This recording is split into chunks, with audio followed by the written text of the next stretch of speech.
Hello, everybody. Hello, everybody. How are you? I'm fine, and you? Fine too. Fine too. Welcome. Thank you very much. Okay, let's start. Okay, let's start our webinar. So, good morning to everybody, and thank you for joining us in this webinar we hold today. You know that the topic we will discuss today is a very important topic. Is related to a construction project. You know that there are many specificities regarding the project construction, and PMI decide to launch a new certification related to project construction. And we decide to have Rafael, who is at PMI, to talking about this specificity of construction project. So let me introduce Rafael. I don't know. We have also Andrew in the meeting. Andrew, do you want to tell something at the beginning? Hello, Andre. Yes, I'll just introduce myself and you can kick off. Okay.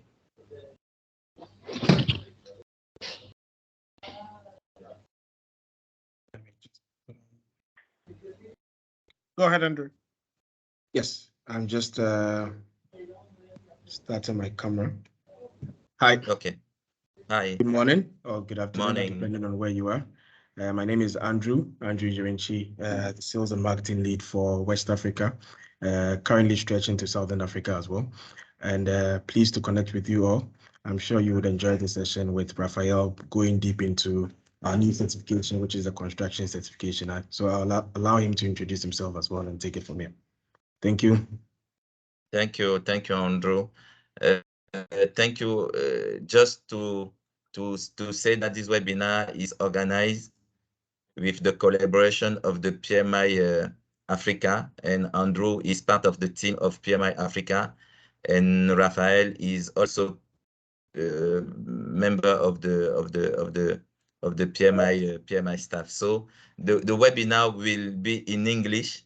I know that we are francophone speaker, but we can hear and understand what Rafael can say in English. So thank you, Rafael, for your dedication about project construction, and we are very happy to have you with us in order to discuss about the project construction. So you have the floor. Thank you. Thank you, Andrew. Thank you, Andrew. And good morning, all. Please forgive me for giving the presentation in English, but I will try as much as possible to be as clear and as precise as possible. I am a fellow African brother, West African. And my hope, and I promised Andre, is that in the future, when we will be discussing this course, we will be discussing it in French. So please know that I will take all the feedback you will give today in good faith. And because I am with family, I see every African nation I move into as part of me, and I'm part of you. Please feel free to ask questions at any point. You could post a question. But I would like to explain this new certification, which Andrew touched about, and Andrew also spoke about, which is our new construction certification. Because I think that what happened in the digital world is about to happen in the construction world. And we Africans need to start taking a position in this global change and global transformation, because that's the only way we can be able to take advantage of the opportunities that this brings to us.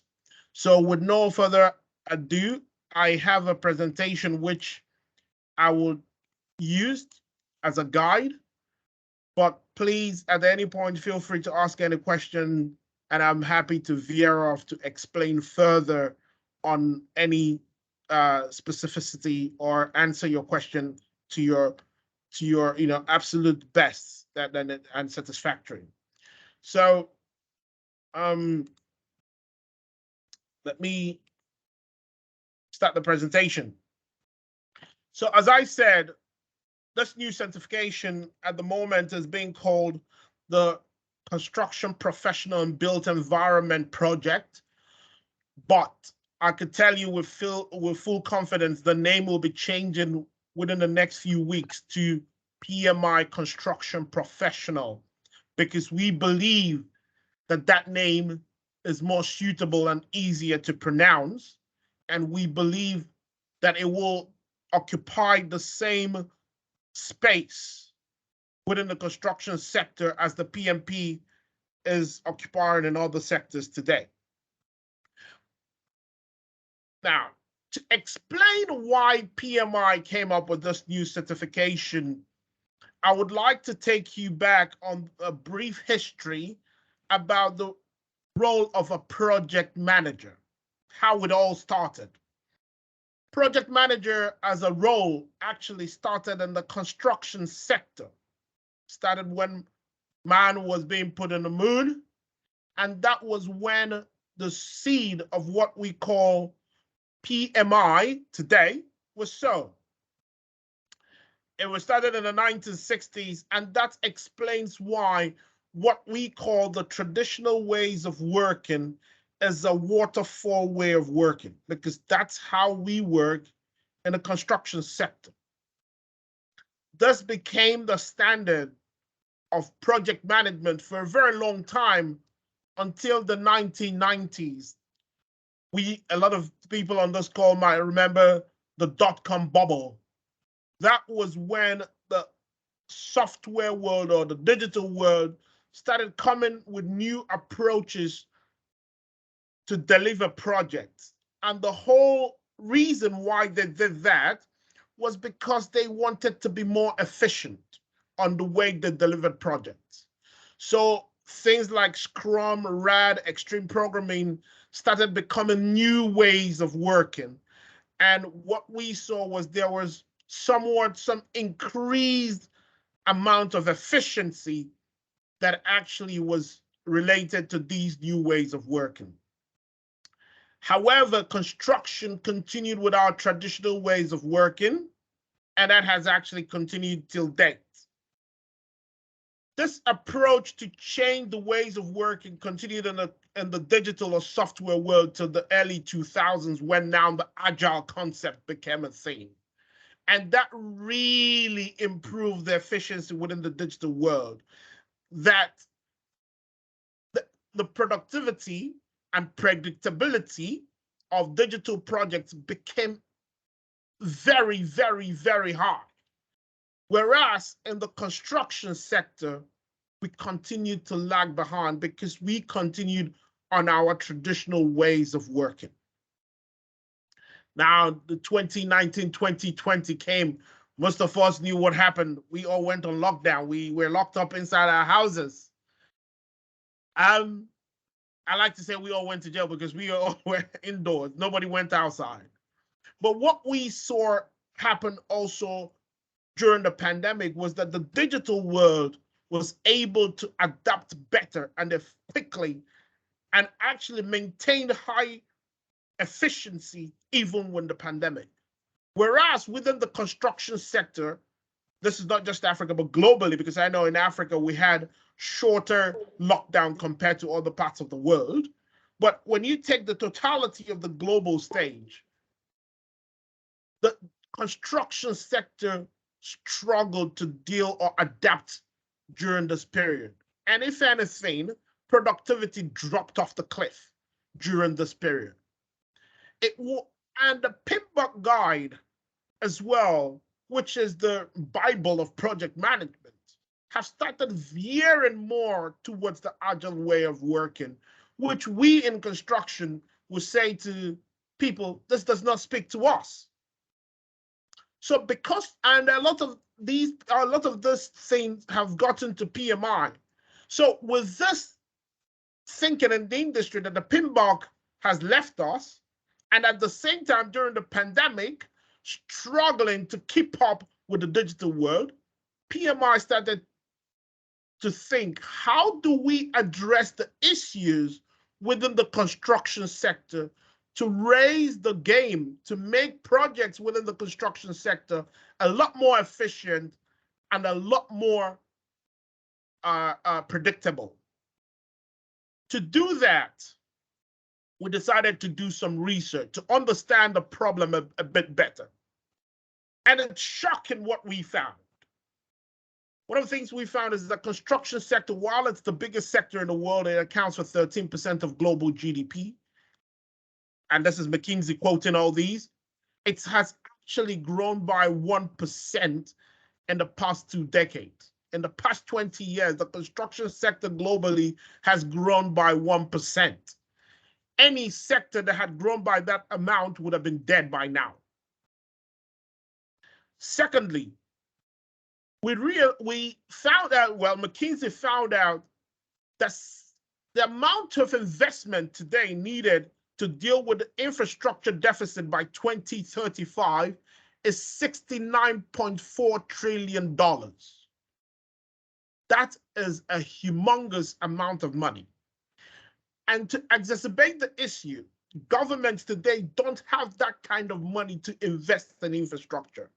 What that tells us is that every dollar we're spending in construction or in infrastructure today, we need to be very efficient on how we use it and make sure that that money actually is utilized effectively. The last one is the one that shocks us even most. It's the skill shortage within the construction sector. And an example we used is in the US, where 41% of US construction workforce is expected to retire by 2031. That's in 9 years. And this same ratio is consistent globally. Today, it's easier to find a civil engineer in a startup than working for a construction company. And when you ask, when you ask the top brains in civil engineering, why are you working in a startup rather than a construction company, they will tell you we're not cool. So we thought something needed to change.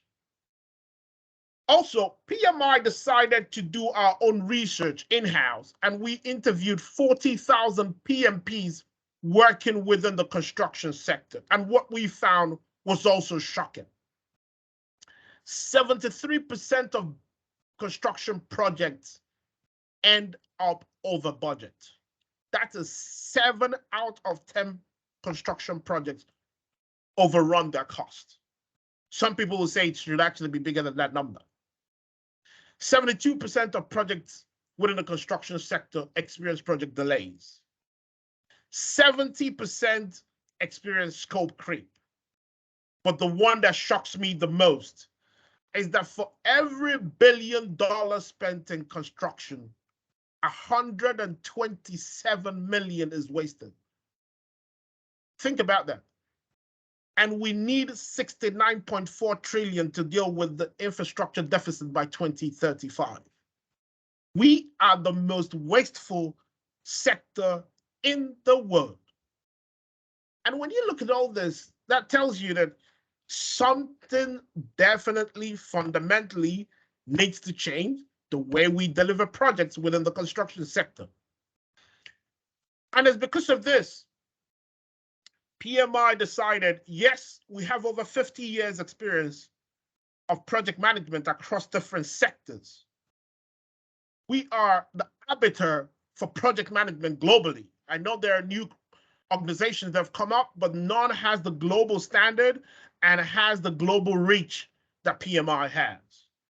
So because of that, we decided to partner with other organizations that are also specialists in the construction sector. So we partnered with LCI, which is the Lean Construction Institute, and CII, which is the Construction Industry Institute, as well as the industry themselves, because we did not want to give the industry something that was theoretical. We wanted to transform the industry and we want this course to be owned by the industry and led by the industry. So we worked with Saudi Aramco, the U.S. Army Corps of Engineers, the U.S. Department of Energy, Petronas, DPR, Jacobs, L&T, BHP, Amy, to name a few. We also did extensive testing with the likes of Burns & McDonnell, ACOM, Oracle, and a host of other organizations to make sure that what we are proposing actually speaks to the issues in the industry. We did not want it to be our own vision of what a new approach within construction should look like. We wanted it to be what the industry have seen as the limitation of what we have today so that we can actually address it. Because what we do as PMI is that we are certifiers, we are a research organization. We understand how to find out where the issues are and work with partners to come up with solutions on how to address them. While you guys in the industry have the wonderful technical abilities to bring these things to life. And one of the things we saw consistently was that the industry said, while we had very, very capable technical people, they were not trained on how to manage projects. They were all engineers who have very wonderful technical skills, but they were not trained on how to manage projects. So this new certification program has 7 e-learning courses, of which 3 of those e-learning courses have micro-credentials. And after you've taken all 7 courses and passed the 3 micro-credentials, you are allowed to take the certification. But there is also one condition. You also have to prove you had 3 years experience in the industry. I'd like to explain this because this is one of the areas where it gets a little bit confusing. So there are 7 courses, 7 different standalone courses. Of those 7, 3 you will take exam. So of the 7, when you take all 7, 4 of them you don't have to take any exams after finishing them.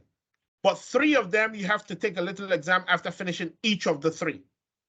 And when you have taken all 7 courses and passed those 3 micro-credentials, you are now accepted or allowed to take the certification exam. However, you still have to prove to us at the point of taking the certification exam that you have 3 years experience in the industry. And I'll explain why. A lot of the concepts which we have introduced as part of this course are not theoretical. They are very practical based. So if I had a new grad, a new graduate from an engineering degree, and I throw these concepts at him or her, they will not be able to apply or understand the context of all that we're actually trying to explain. So it will not be fair on them to take them through a certification when they've not been able to apply the knowledge. That is why we request for 3 years experience before you're allowed to take the certification exam. Now, I know the next question is, but I have a PMP and I work in the construction sector. That's perfect. If you have a PMP and you work in the construction sector, this new certification is a sector knowledge certification. So think, and when you take these 7 courses, it goes towards your PDUs while you're also earning a new certification. So let me explain again how it works. The PMP, if you want to think of it, is a very broad, generic understanding of being a project manager. You can project manage different things. However, all of you in this call will agree with me that there are particular and specific nuances on how to manage a construction project. Those nuances are what we have addressed to a great deal as part of this course, and I'll go into it in a few minutes. So As a project manager with your PMP, of course you're qualified. But if you want to show you have a specialty in managing construction projects, then you can further take these courses. Some people will say to me, but I don't want to take all 7. I don't want to have another certification. That's fine. That's perfectly fine by us. You don't have to take all the 7 courses. You could take, that's why each of the 7 are standalone courses. You could take whichever you want just to get the knowledge being taught by that particular course.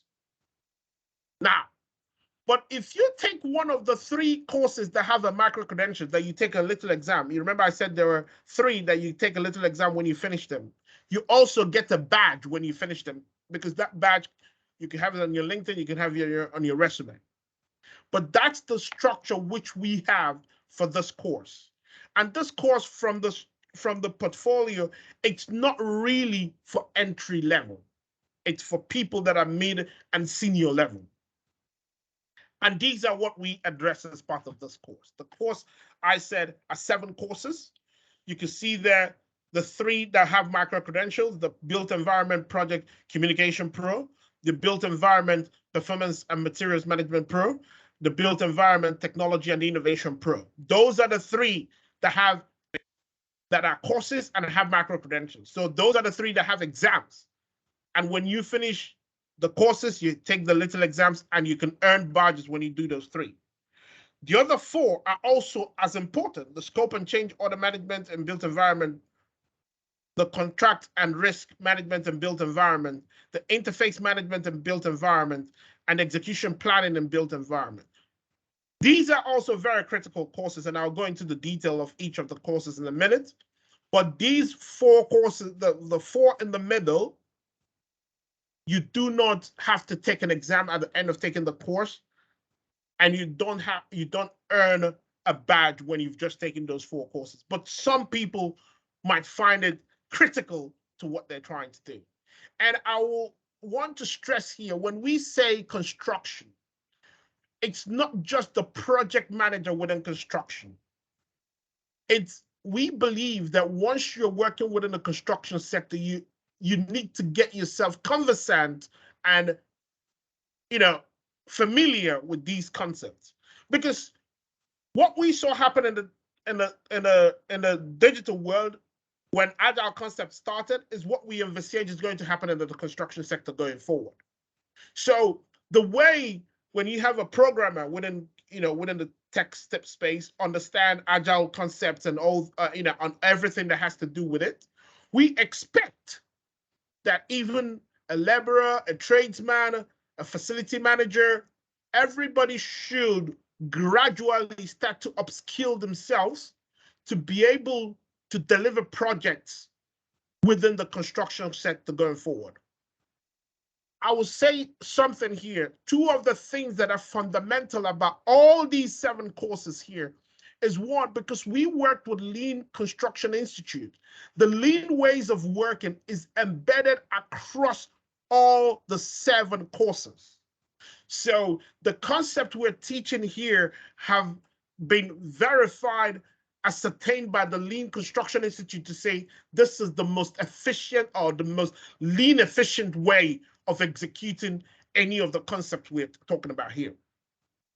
Secondly, is that we took some of the Agile concept without making it repetitive. Because when you think of what we call Agile in the digital world, it's actually making decisions using data. So here we have taken a data-driven approach to construction, to delivering projects. So there's a lean ways of working, there's a data-driven way of working to actually make things happen.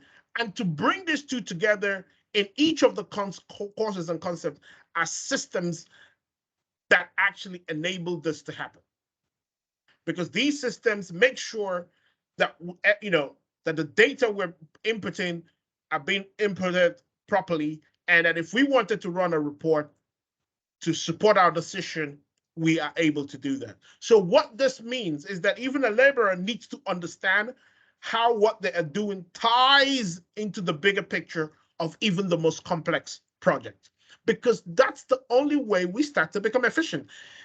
And some will say to me, this sounds, no, it's not theoretical. We've already seen it happen in the digital world. It's a case of setting the right culture, and we will talk about it here when I start to explain further about these courses. Setting the right culture and making sure people behave in the right way.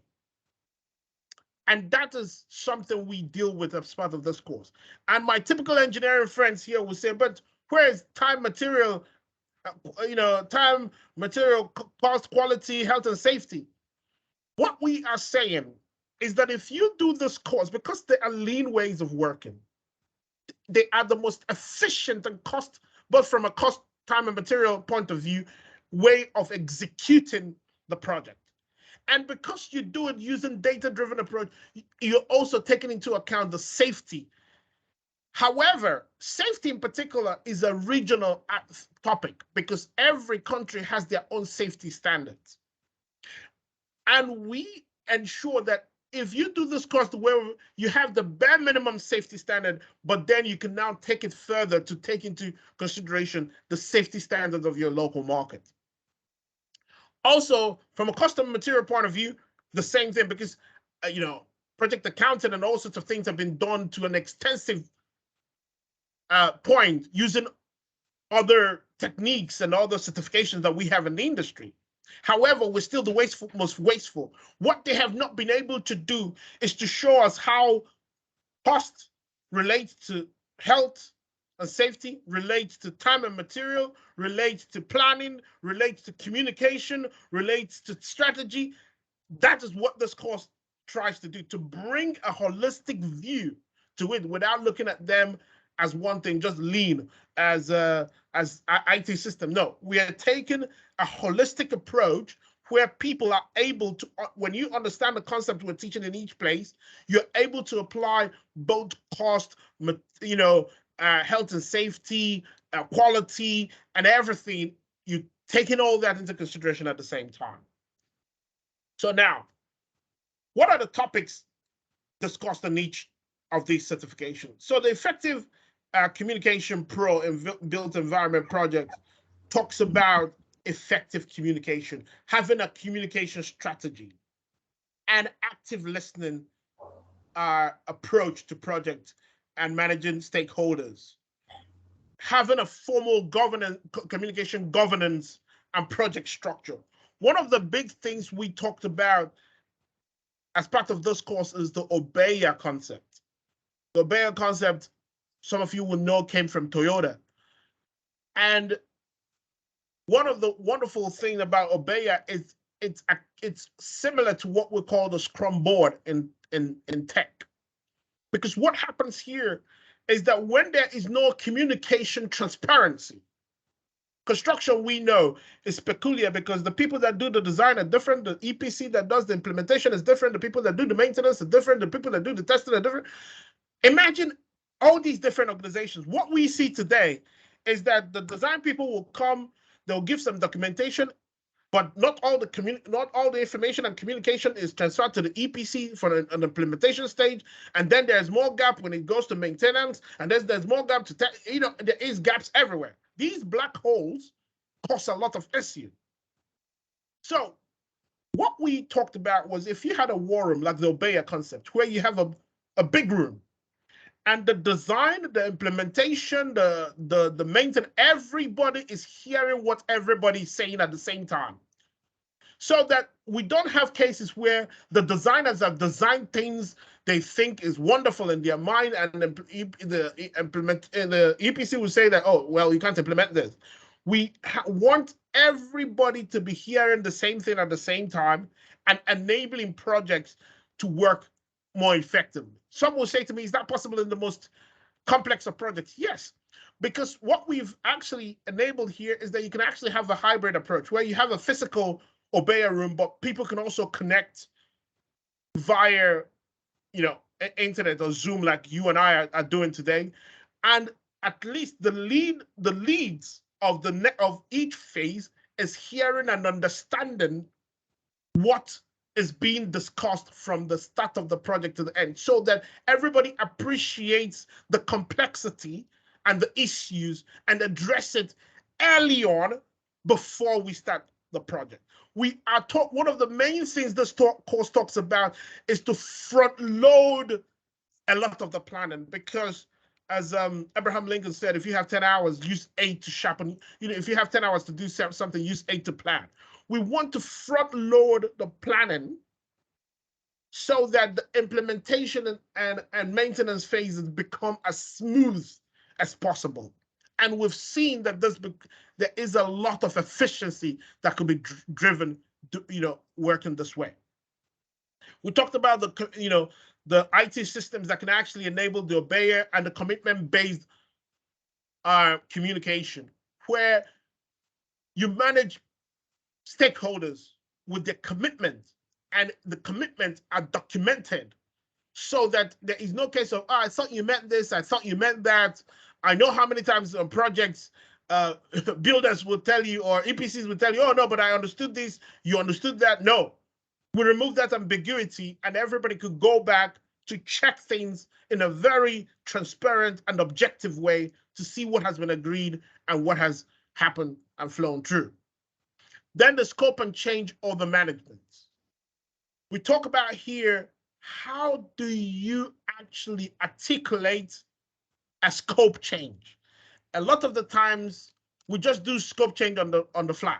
People tell you, oh, we do not address in an objective way what that scope change means, both from a cost, material, quality, and other things, and time point of view.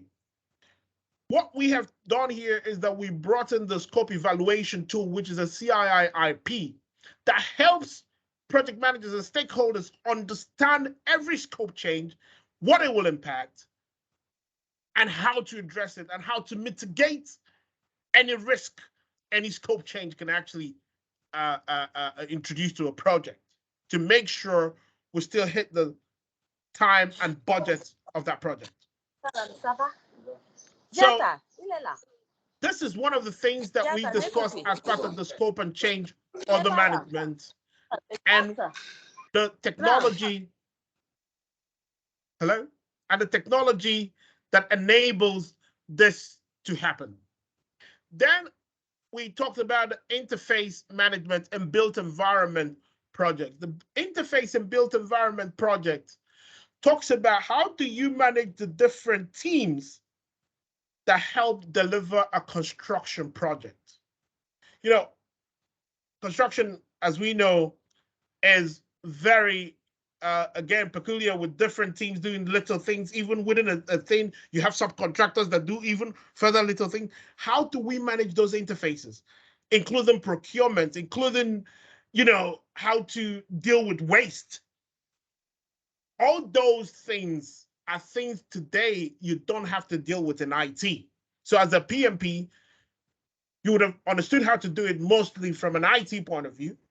But when we talk about waste in construction, it's tons of waste most times. Whereas in IT is one little terabyte that I could put in my pocket. So understanding how to deal with these complexities and these different interfaces to make sure you structure them such that they get into the lead time of the project and execute to the same quality standard that has been agreed is what we talk about in the interface management and built environment project. Then the next one we talked about is the performance and material management and built environment project. Here, what the concept we're trying to talk about is, what are the right KPIs to measure to enforce the right culture within a project team?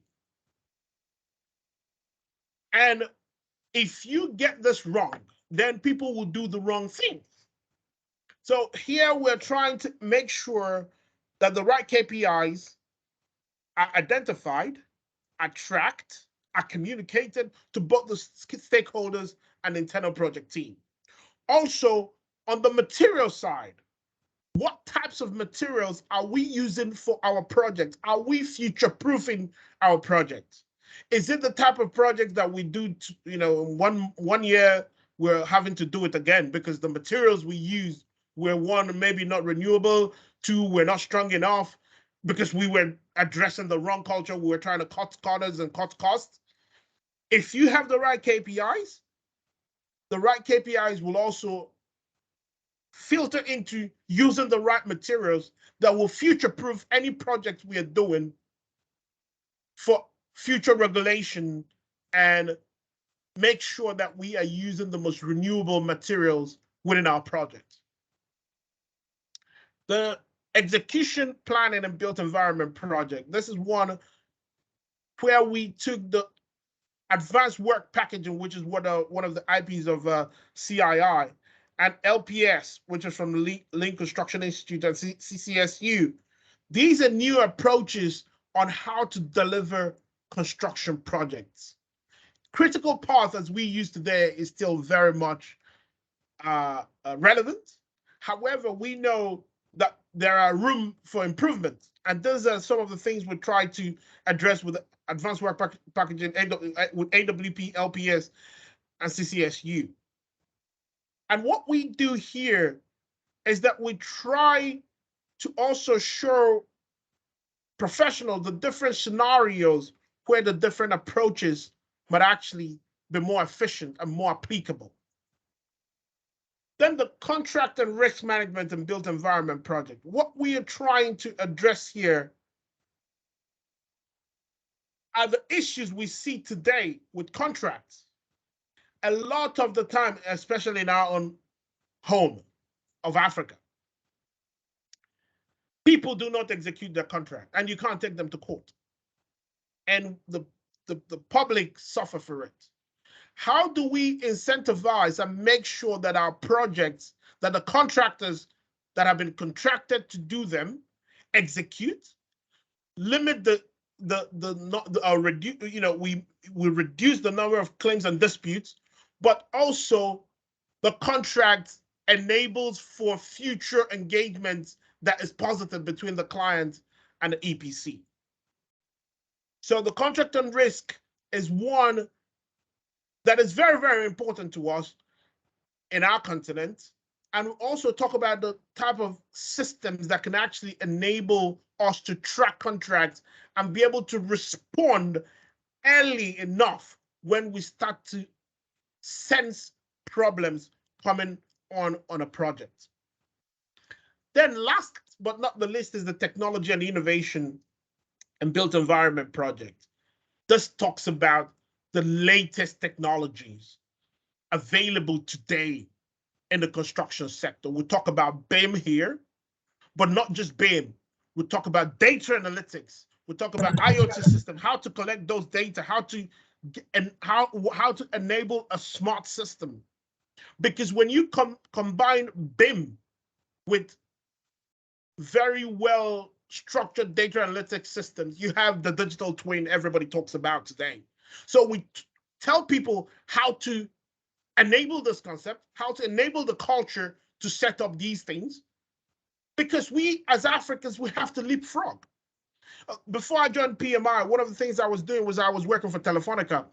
And the role I was doing for Telefonica was that I was working with the UK government and other big organizations like Ferrovial, Hyundai on the V2X, which is the vehicle to infrastructure for the smart roads, the driverless cars and the Teslas that we're seeing on the roads today.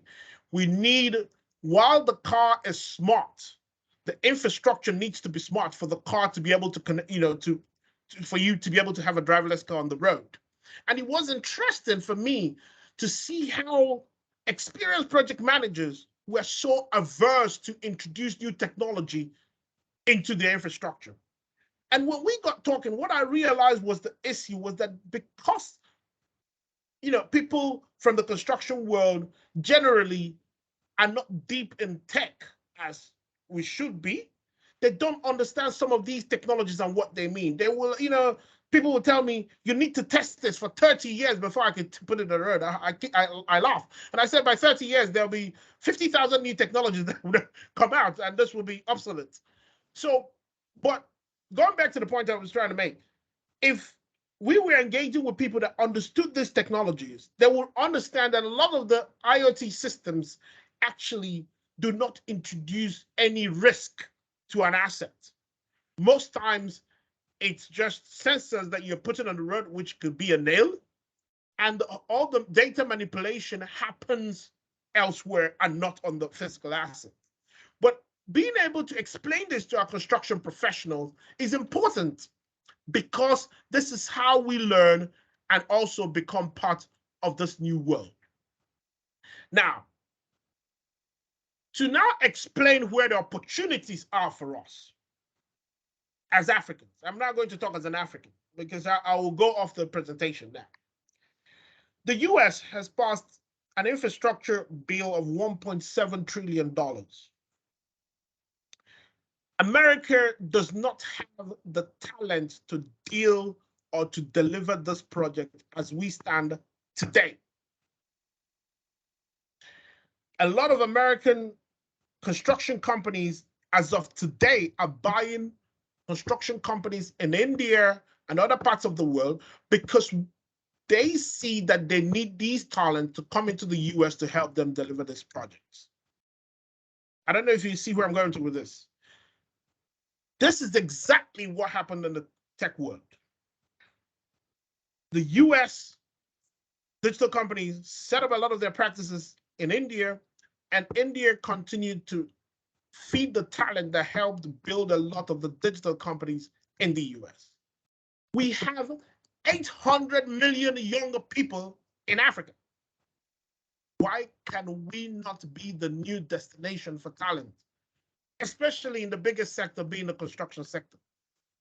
All we need to do is to upskill ourselves, make sure we have the necessary international standards, and we can start to attract new opportunities. And this is not just the US that will be needing this talent, across the globe. Because after any big recession like the one we are experiencing at the moment due to the pandemic, every government invests in infrastructure because that's how they revive the economy. And most governments today don't have the talent to deal with the infrastructure need. So how about we train excess capacity like India is doing at the moment, where not just that we deal with our local talent needs, but we have enough to export to other markets, which is how we build the arbitrage to actually develop our local markets. This is one of the reasons why when I met Andrea and other PMI presidents, I said we are standing on the cusp of something major happening within this sector. And let us not let it be like other sectors. You know, we have the opportunity to learn, train, leapfrog because of the type of new assets that we will be building, be more efficient, and have the talent and expertise to go to other markets to show them how it is done. I will stop here for a minute because I know I've thrown a lot of information and data and concepts at a lot of people, and I'm sure that a lot of people will be itching to ask more questions. I'll open it up to questions, but I have more slides that I can actually speak to as we answer the questions. Okay, thank you so much, Rafael. So, like as you advised, we will take the first questions. I can go ahead. I don't know.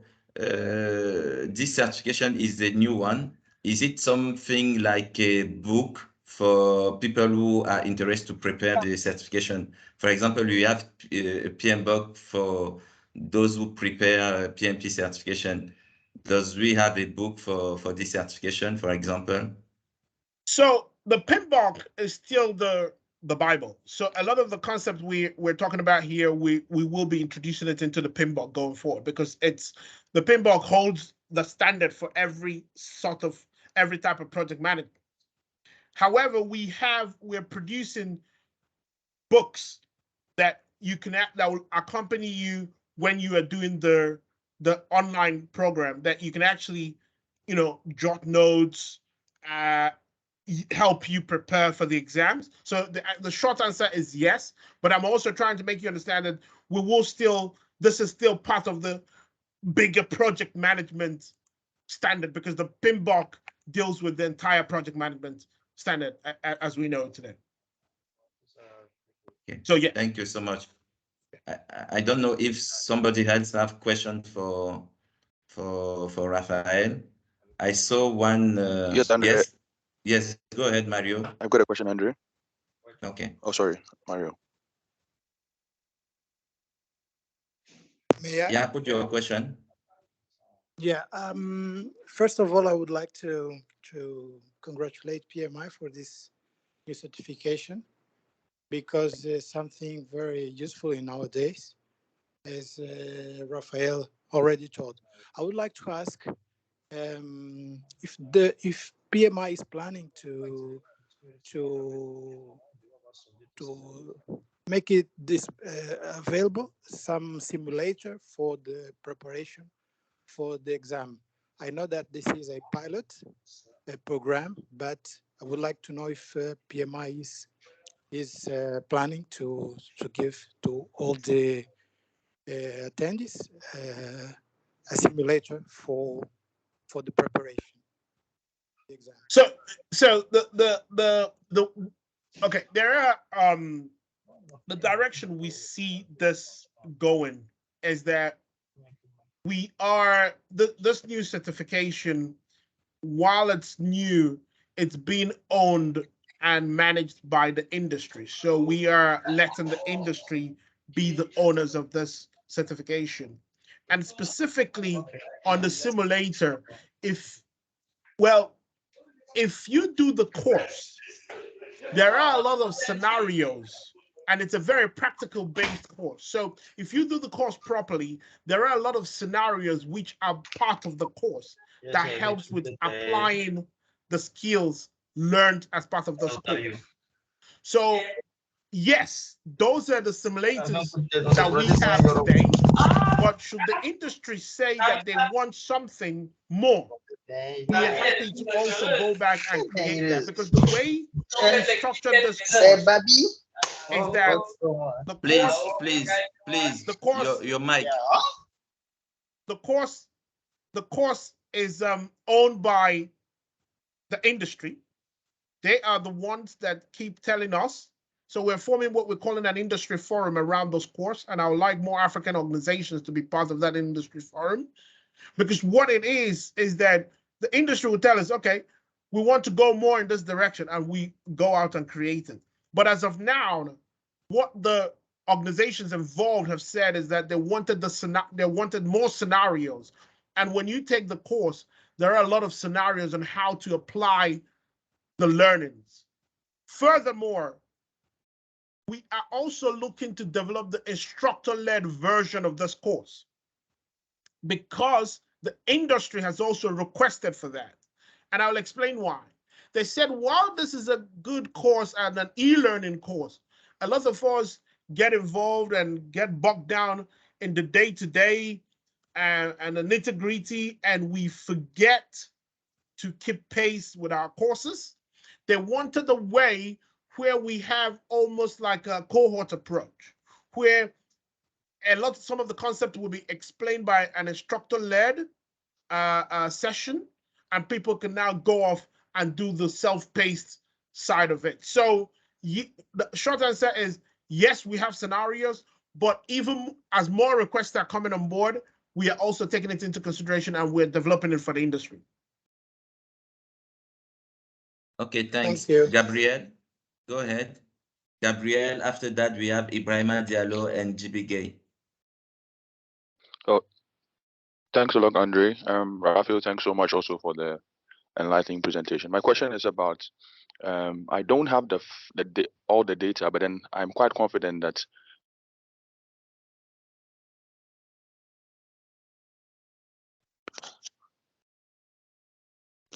Hello, can you hear me now? Yeah. It's muted. Hello. All right. So my thinking is that many PMP holders today may be from the civil engineering, and perhaps construction. With the introduction of the certification that's specific to the construction domain, I want to get into PMI's mind. Do we not see a situation where we're going to have a shift towards the construction specific one, and then perhaps a bit of, for lack of a better word, the neglect of the PMP itself? What is PMI's thinking about this?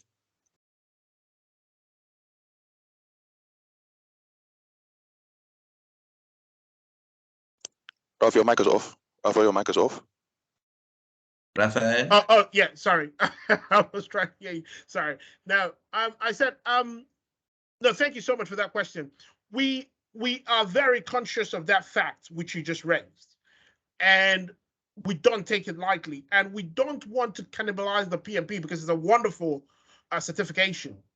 And yes, there are a couple of people that have a PMP that work within the construction sector. We still say the PMP is still a wonderful certification, and people can still go for it within the construction sector. But some organizations that today asking for something that is more specific to the industry, and that's why we had to create this. If you remember, we used to have the PMP with the construction with a construction adaptation to it. Instead of having that, we decided, why not we create a totally new certification within the industry? So what I'm trying to say is that for some people, they will want to have both, because if you look at what we are focused on this course, it's more on the execution of construction project. Some people might also want to have that internal administrative project management skills for running digital projects. So, and we're not trying to discourage that. So what we're saying in essence is that you can actually, the two can exist, but for people that just want to do with construction and nothing but construction, they can actually just switch to this. But from an organization point of view, I think they have an appreciation of both. And where I see both going is that the PMPs, instead of doing PDUs that sometimes don't speak directly to the industry, they can now do this to demonstrate their credentials within the industry. I don't know if I answered your question with that. Certainly, it does throw some light, but I think, like you agree, the conflict sort of still remains. It's something that we will face in the industry, and then perhaps so perhaps to curb it, what would be the way for existing PMP holders to sort of transition into the construction-based one, if that is the field that they choose to go to? Do they have to go and start afresh, or there's some sort of an access to enter into it with perhaps less work than somebody starting afresh? Exactly. So for them, they don't need to show the 3 years experience because they've been PMPs. Do you understand? And within the construction sector, and some of the concepts will come, will come a bit more easier to them. What we see is that PMPs that have done this course actually do it a lot quicker, because it's very PMPs that have done this course do it a lot quicker, especially those that have worked in the construction sector. But for people that have started from scratch, those are the people that need to do all the scenario. It takes a bit of a longer time. But for PMPs, it's what they are really taking into consideration here are the LCI and CII concepts that are new, which is across the entire courses. But because they have a good grasp of project management, they can now see how those new concepts tie into addressing the project in a lean and a data-driven way. So they have now more powerful ways to present their case to stakeholders. They have more powerful ways to measure project, the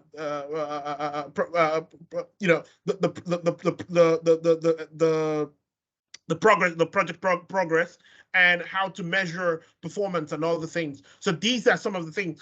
Today,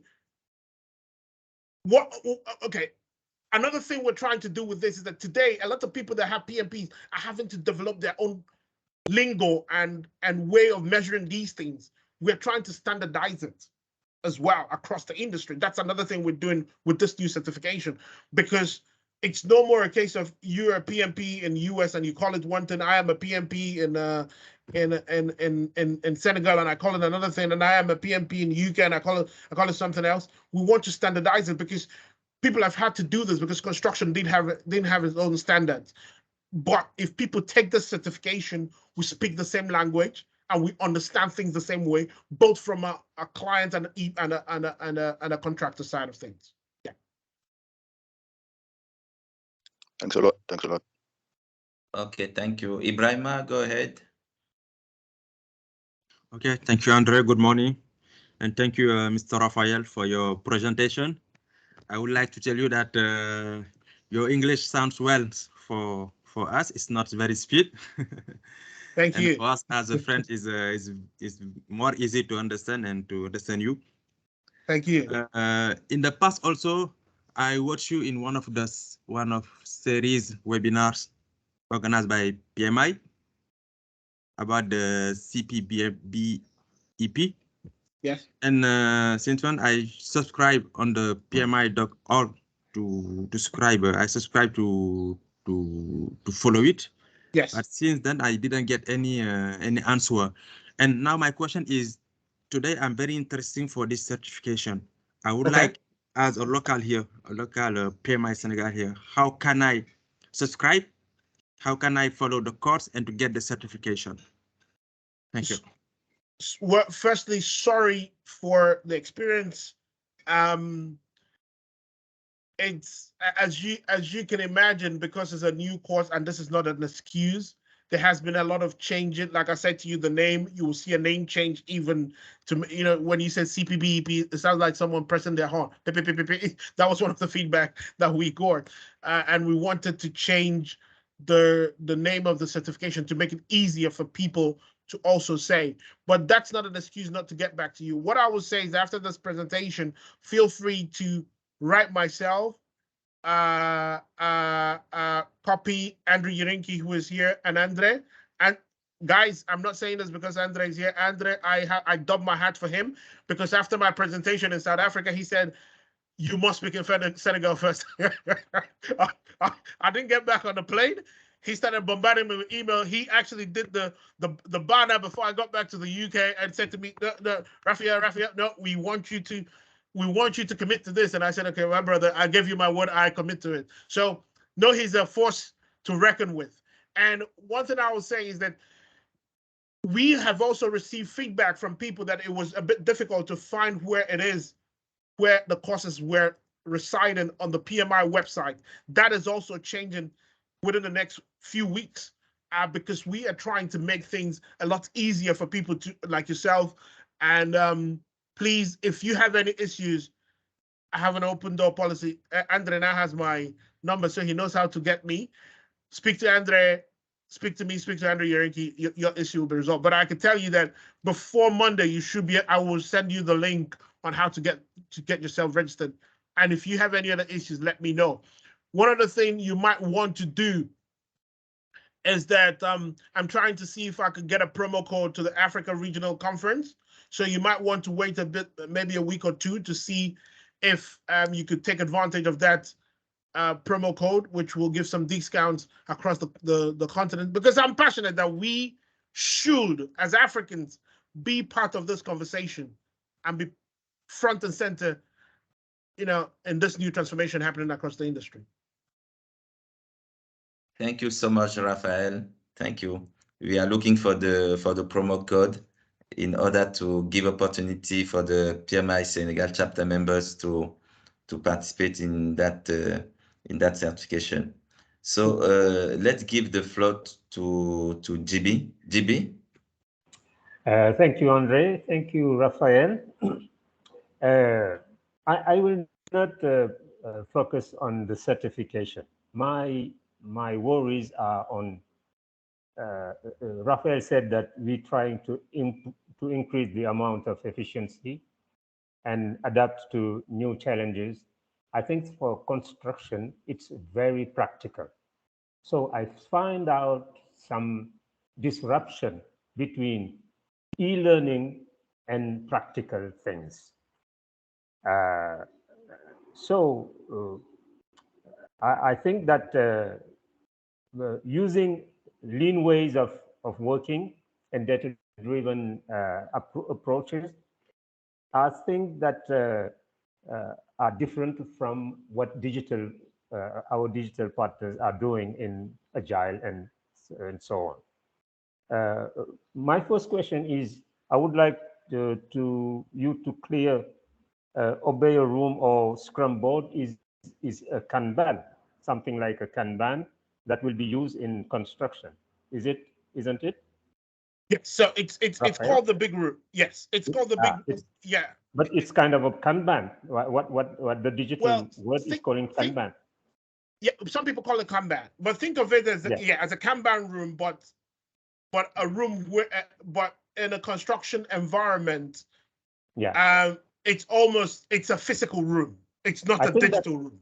It's only I would like to be very practical. That's why I insist on this. The certification is something that we'll talk about later. But I was thinking about how we can increase the amount of efficiency and adapt to the new challenges in construction. Because my background is construction. I'm not an IT guy, and that's why I'm very interested in just the flow to get to this. It's not the certification, but the flow to get these things done. The other thing I would like to notice before I give you back the floor is that you're right. The last meeting we had here in Senegal, we had the president of PMI Africa who said that we have very young people in Africa, and if you don't give them skills, he said that it's a youth advantage, and if you don't give them skill, it will be a risk advantage. So that's why I agree with you. We have to do like India is doing to train the capacity of young Africans and to get to the right trend and get our Africa into this this new what you say infrastructure in USA in billions of dollars, etc., and get to these opportunities. Thank you, Raphael. No, thank you, Jimmy. And no, I hear an experienced person, and thank you for that challenge. No, all the concepts we're talking about here is not blue sky thinking, which is why we want people like yourself that have spent at least 3 years in the industry before they can actually take the certification. So as you know, today some people call it the war room in construction, in complex projects. But the issue we have with war rooms are with developing a communication strategy in big complex projects that we develop it and we file it and put it under the in the shelf. Here we want to. It's a physical room where you actually put up the whole plan end to end, and everybody can see it. But you also enable people to connect to that room from a remote point of view, so that it doesn't have the limitation of physical presence is not there. Because we now have to work with technology, like yourself and myself. We're having this call over Teams, so that's what we advocate in here. Not a lot of projects today do that. People just start and I might hold the project plan and I'll go off on holiday and nobody has. So what we're saying is set up a real Kanban, to use your word, Kanban room, which we're calling the Obeya room, the big room, and have everybody, front load the planning and have everybody understand what is happening so that we can see from design to handover what needs to work, how we're going to do it, and we agree. You will agree with me that so many times you've walked into projects where a designer has designed something super complex that nobody can build it. We don't need such thing. I think that it's easier on the IT world than on construction. I don't think what you this big room of or Kanban room, let's call it Kanban room for the time being. It is when you think about construction, making something, it's different than IT or digital Kanban, I think. Yes, but what happens in construction is, from a client point of view, if you had a big or a Kanban room, if we want to call it that, and we are able to have different people from different aspects, even from the client side, participating from the onset. What we don't have are those information gaps or black holes, because everything is documented in that room, and everything is documented using systems, because people can connect and have their view. Even if different entities are coming on to the project, the project manager or the program manager has something to look at to understand what was agreed and what should be happening. Because what we see as an issue is that when you don't have that back and forth as a guide of showing you where to go to, people do whatever they want. Okay. Do you see where I'm coming from? That's how to implement it in construction. It's not like in IT where we do sprints, 2 weeks, we come back, we all clap and go. No. It's we have somewhere with some representation from the onset for people to say, okay, this could work, so that, and we document that conversation. Because today we don't document a lot of things in our sector, and we can always refer back to it, knowing that objectively we can trust what is in this system, and not something that has been obsolete or never updated. If you see, that's what we're trying to encourage you, because doing that helps us even with scope change. You know, sometimes people do scope change because they didn't understand what happened before. Yeah. Okay. Do you understand? So those are the kind of things we want to address here. Yes, sir. Okay, let's move on, because I think that this subject can be discussed in great detail. Exactly. And this is why we want people like yourself to take, because when you take the course and you see the scenarios, then it will. Now I'm talking about it, it will sound a bit, but when you actually do the course and see how you use commitment-based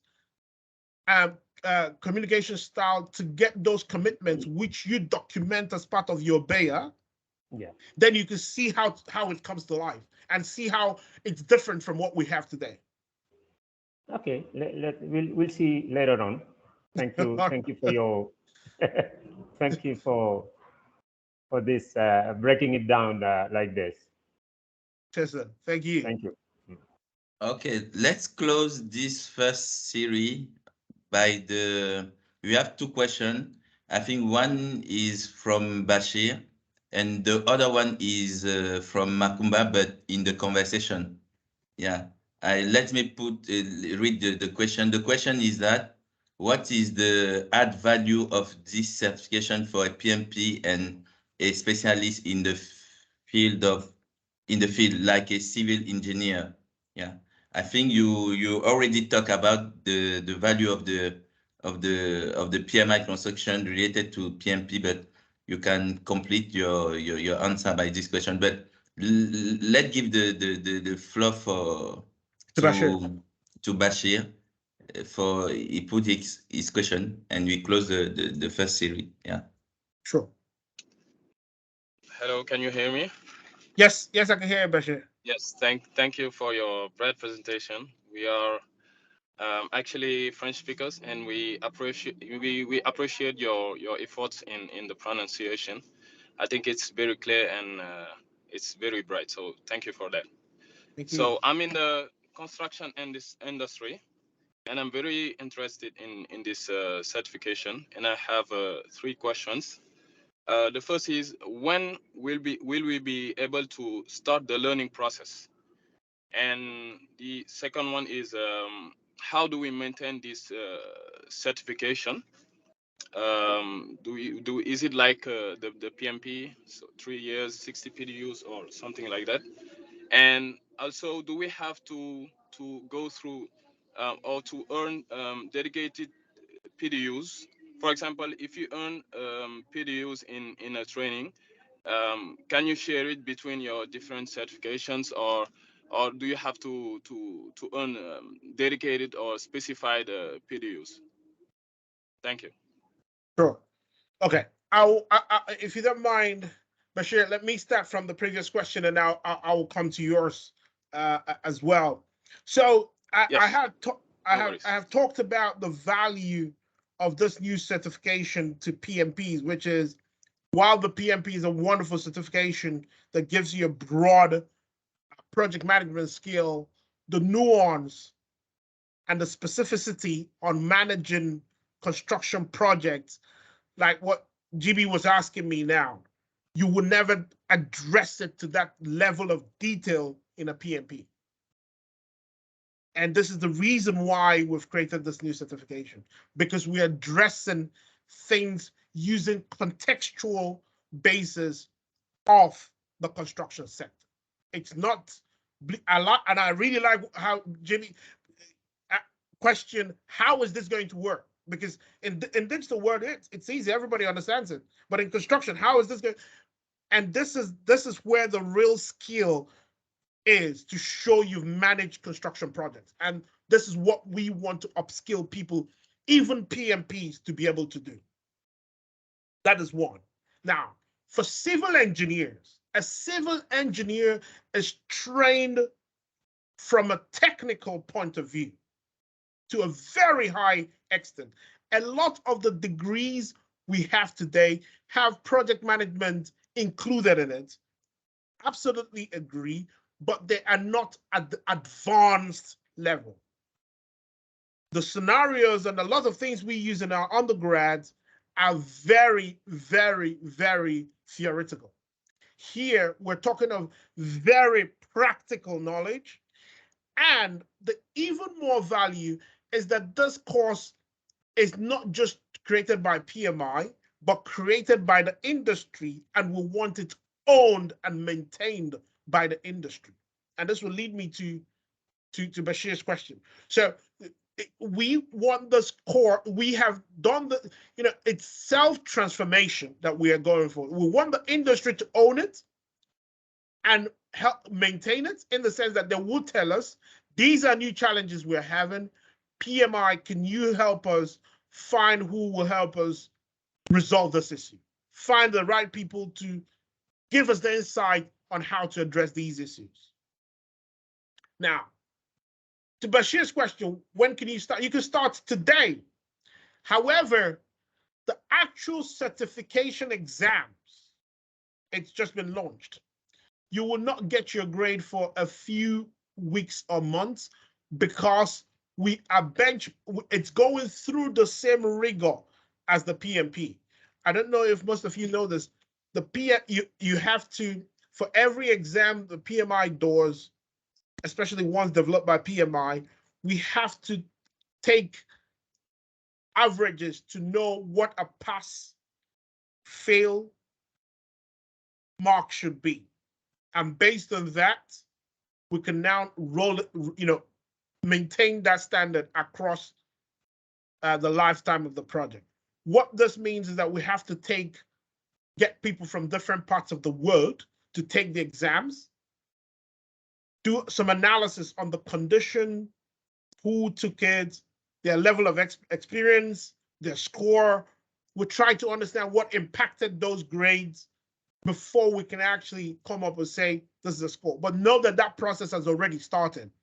Because we are in that process phase today, we're also giving some really huge discounts for people taking the exams at the moment. A lot of these freebies that we're given, I'll say take advantage of it now, because very soon they will stop. They will stop because the certification would have stabilized. The industry, the industry would have started pushing it, like APM in the UK, but APM doesn't have the global reach which we have, and things would just change quickly. That is one thing, and I'm saying this because I am with brothers and sisters here in Africa, and I'm telling you, this is I've seen it happen so many times, and this is the direction it's going, and the pace at which people are taking it across the globe is really high. Now, how to maintain this certification? At this point, the industry just wants to upskill everyone. There has not been a formal decision on yea or nay, but we see it going down the same route as the PMP, where you use the same PDU to maintain both. But it has to be, and please don't quote me, this is just the way I see it going. It has to be something that is relevant to project management and relevant to the construction sector. It could be doing something on the green project management side of things, because yes, you're doing project management, but it's also renewable, which you can apply within the construction sector, which is one of the main areas where we need renewables to come, renewable improvements across the globe. So this is my own personal view, is where I see, but it's not the official conversation. This is Raphael's view, but this is where I believe the direction of travel will be. One other thing, the last question is about earning. So I think I answered the maintaining of the cost and earning the PDUs at the same time. This is the way I see it happening, and I see a situation where the industry, again, going back to the value to civil engineers, the industry will start to demand, we want someone with this certification to run XYZ project. Today in the United Kingdom, APM is more valuable than Prince 2 or PMP within the construction sector. Because while Prince 2 is wonderful, while PMP is wonderful, they'll tell you, but they want to be sure that you can actually deal with a construction scenario. So that direction of travel has already started. And I will say the difference here is that PMI is a global standard and ours is being developed by the industry for the industry, and we're approaching things from an industry-led point of view, in my opinion.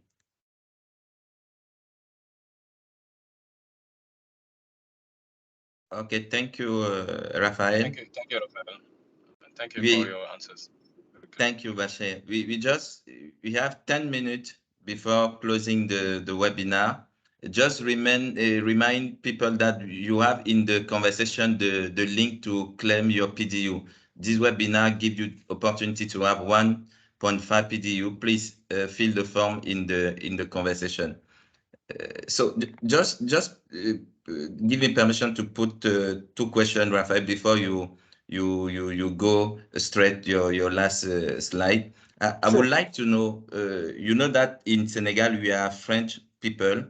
Yes. Related to the course, what do you plan about the availability of the French version? For example, we have 7 courses for the certification. All these courses by now is in English. When could we expect to have the 7 course in French and also the exam in French? Yeah. No, thank you so much for that question. And it's something that has been coming at us fast. And if I should use furious because of the movie. We are in the process of creating the instructor-led training at the moment. And after that, I believe the next phase of things will be translation, of which French and Spanish are top on the priority list. So, again,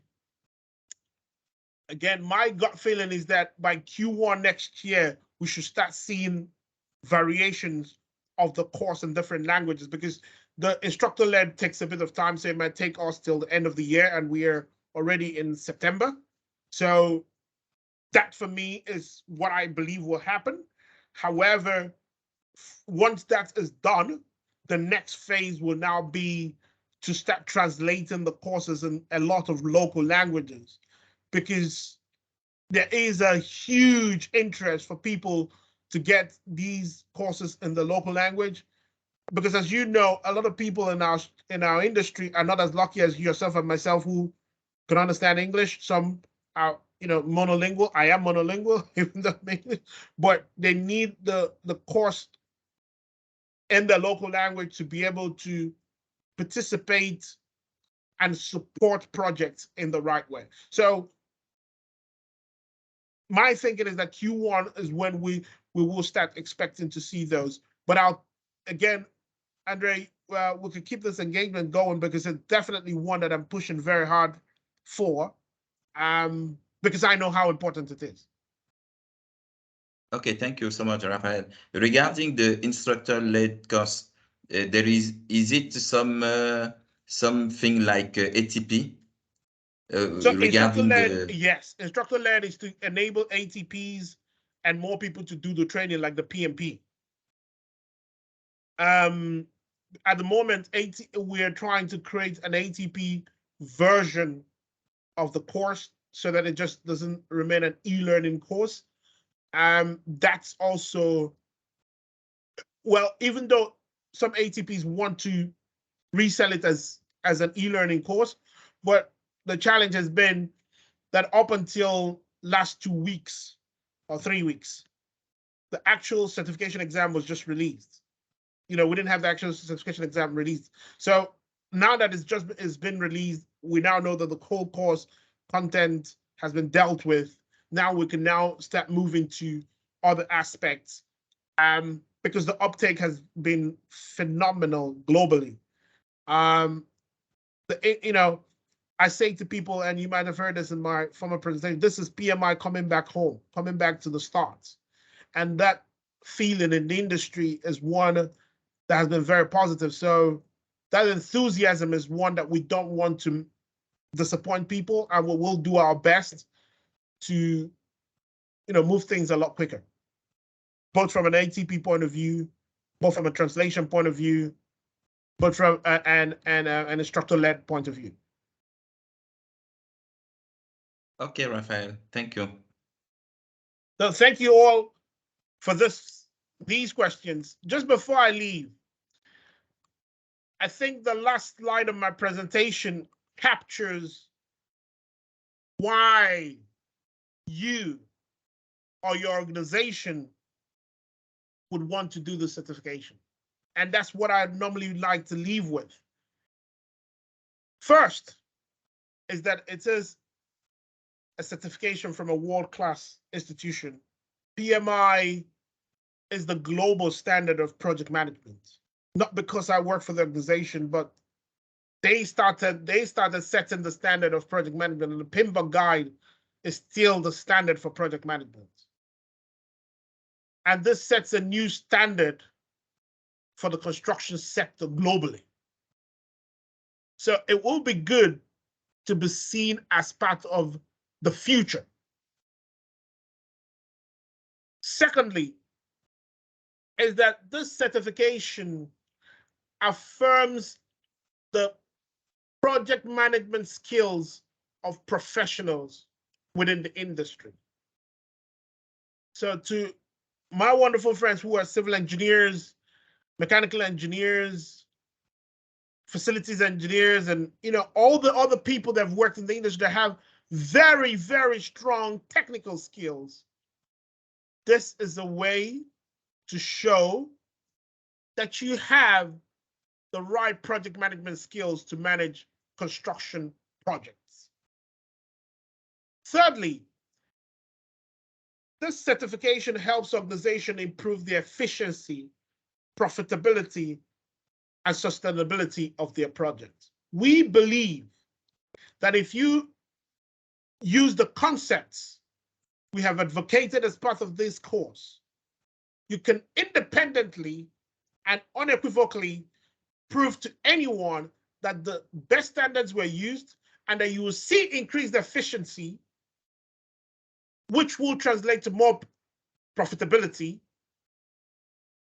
And your project managers, because of the material management and all the things that come into play, will make sure we're using sustainable materials, which will, in essence, make the project sustainable for the future. And lastly, for employers here and for senior brothers and sisters on this call, it's a clear commitment to not just your employees, but our youth in Africa about the skills for the future. Because we're teaching them not what was thought before or how things were done before, but new ways of doing things that will get them ready, not for just for today, but for tomorrow.